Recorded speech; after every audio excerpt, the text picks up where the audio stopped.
Hello, everyone. It's your girl, She Nurses. I nurse is what I do, but I'm going to bring y'all the latest tea too. Okay? Listen, I got a chance to watch the A-Team's video this morning, and I just could not go to sleep until I spoke on it. It was very good. It's on Let Me See Your Transcripts page. They dropped some nuggets. They dropped some gems in that video, y'all. Go check it out. You will not be disappointed. I love a learning moment. I love to learn. I'm like a sponge. I just soak it all up. I love to learn new things. And in case y'all didn't know, on top of all this working I do, yes, I am still in school myself. Yes, but that's another video. We'll talk about that because they spoke on college and the purposes of going to college and what you should do with that education afterwards. I want to make a separate video about that because I really want to dive into that and speak on that, being a college student myself and a full-time RN. I really want to talk about that on a separate video. But I was like, oh, Lord. I was just all into it. I couldn't even sleep. But, baby, they talk about Burger King crowns. They talked about parking lot thoughts. They talk about mongooses. They look a little freaky. But I said, what in the hell is a mongoose? I said, Lord, let me Google this. I said, is it between a monkey and a goose? What is it? But y'all see it on the screen. Read it for yourself, honey. I said, ooh. They can run up to 20 miles an hour. Jesus. Now, defamation. This is one of the definitions of defamation. I said, okay, that's all good and dandy, but I want to dive into this just a little bit more because my soul is just still not happy. I'm still not satisfied with this definition, just wrongfully, maliciously injuring somebody's good name or another, and the act of injuring somebody's reputation. Let's look it up again. I like this one better. It's a false or unprivileged statement of fact that is harmful to someone's reputation and published with fault, meaning as a result of negligence or malice. State laws often define defamation in specific ways. Libel is a written defamation. Slander is a spoken defamation. I said, okay, I like that. Keep going, shall we? And it goes on to tell you the elements of defamation. A publication to one other than the person defamed, a false statement of fact that is understood as A, being of or concerning the plaintiff, and B, tending to harm the reputation of the plaintiff. It can be a public figure or private figure, If a plaintiff is a public figure, he or she must also prove actual malice. Did y'all see that? Y'all reading it along with me. We learn it together. I said, I like this kind of teaching. In the words of Mr. McCray, I like this. Okay.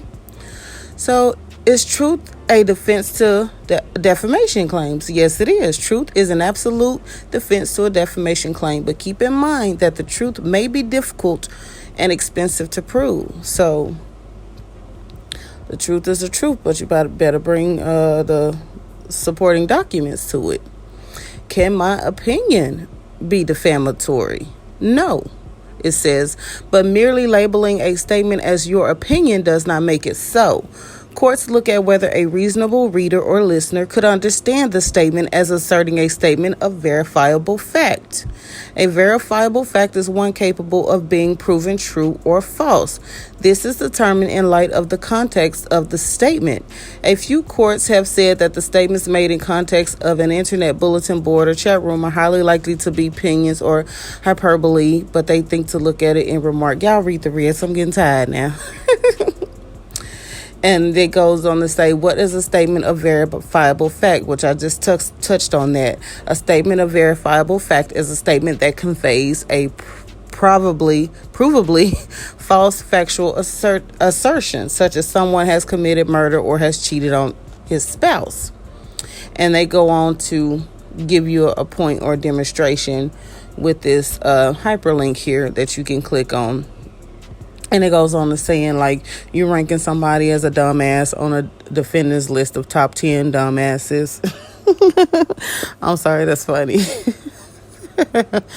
Lord have the mercy. But y'all go ahead and read it for yourselves, because y'all know what shift I work and how many hours I work on it. So I'm going to let y'all read that. Pause it if you need to.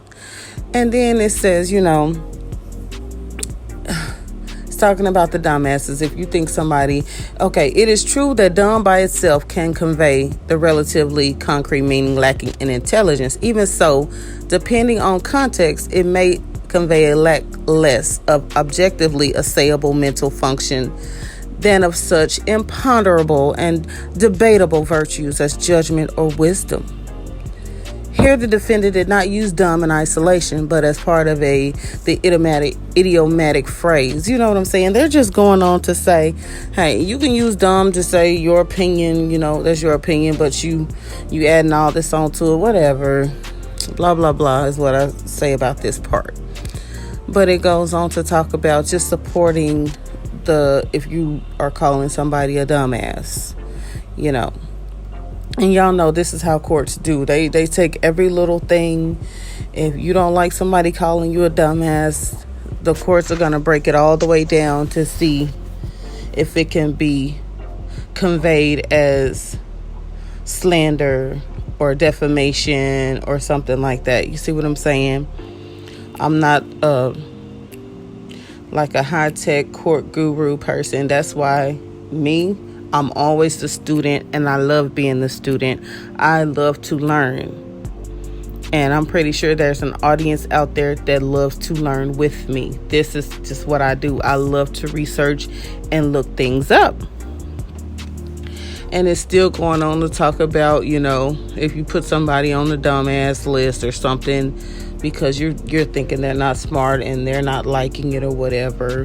But I wonder if you got to go in there and prove yourself to not be a dumbass. You got to take like some kind of intelligence test. I ain't no dumbass.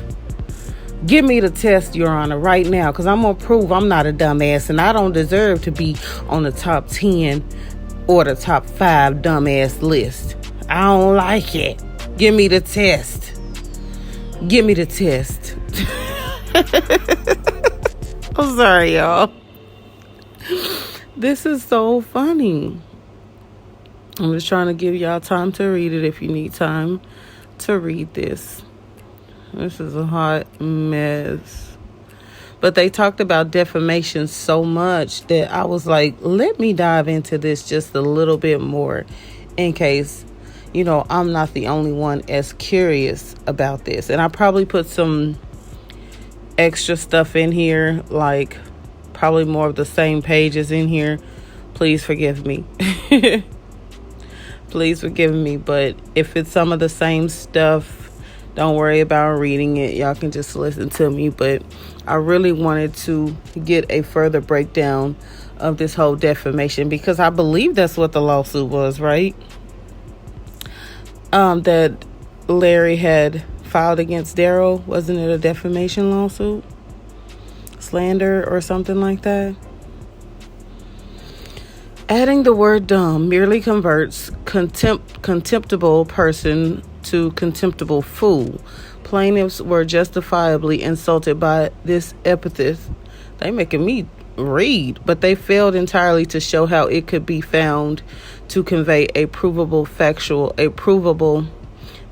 proposition, and the meaning conveyed cannot by its nature be proved false. It cannot support a libel claim. So it sounds like to me that they're saying that, your opinion is your opinion. It falls in the line of fair use, freedom of speech, right? It's how you perceive it. It's how you perceive somebody.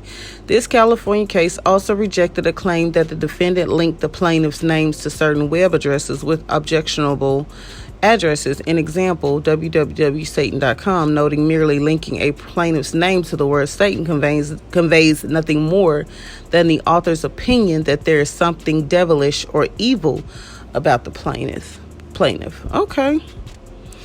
They're making me read all these big words this morning. Y'all forgive me if I mispronounce some.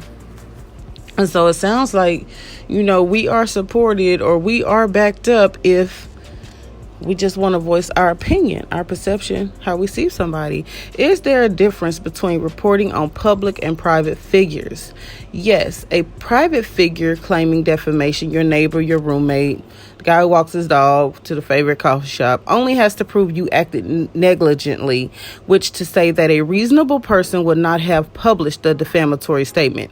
A public figure must show actual malice that you published with either knowledge of falsity or in reckless disregard for the truth. This is a difficult standard for a plaintiff to meet. So basically, if you guys are reading this the way I'm reading this, Larry is considered a public YouTube figure. He has to prove that Daryl acted, recklessly in regard to the truth, that he was just trying to defame his name. But Daryl has documents, you know what I'm saying? He's always supported his stuff with audio, documents, everything that he's said. In my opinion, respectfully, everything that Daryl has talked about, he's had some kind of document backing it up. So this is going to be interesting. Do blogs have the same constitutional protections as mainstream media? The answer is yes. The U.S. Supreme Court has said that in context of defamation law, the rights of the institutional media are no greater and no less than those enjoyed by other individuals and organizations engaged in the same activities. Hold on one second, guys. Okay, I'm back. I had to put my phone in airplane mode. It was getting so good to me. I just felt like I just knew in my spirit and somebody would be calling my phone. Just saying. What if I republish another person's statement? An example, someone comments on your post. Generally, anyone who repeats someone else's statement is just as responsible for their defamatory content as the original speaker, if they knew or had reason to show of the defamation. Recognizing the difficulty this would pose in the online world, the Congress enacted Section 230 of the Communications Decency Act, which provides a strong protection against liability for internet intermediaries who provide or republish speech by others. See Section 230 FAQ for more. So even if you repeat somebody's comments or opinions or words, you are strongly protected by the Constitution. And like I said earlier, you have your freedom of speech. You can talk about it. You can do commentary on it and not be held accountable. Y'all, when I saw this, I almost fell out. Can I get insurance to cover defamation claims? And yes, many insurance companies are now offering media liability insurance policies designed to cover online libel claims. However, the cost could be a steep for small blogs, blah, blah, blah, blah, blah. If y'all want to read that, go ahead and read that.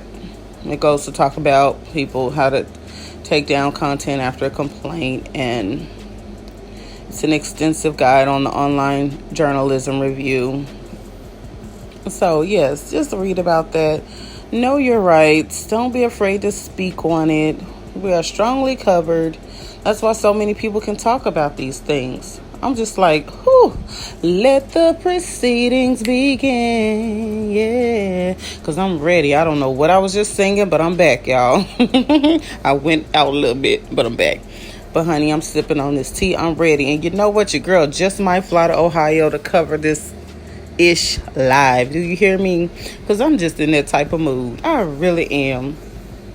Airbnb, here I come. I think I want to cover this live, y'all, because I'm getting more interested in this by the day, honey. But in the meantime, y'all know what your girl got to do right here, because I got to do it all over again tonight. Love y'all. Bye.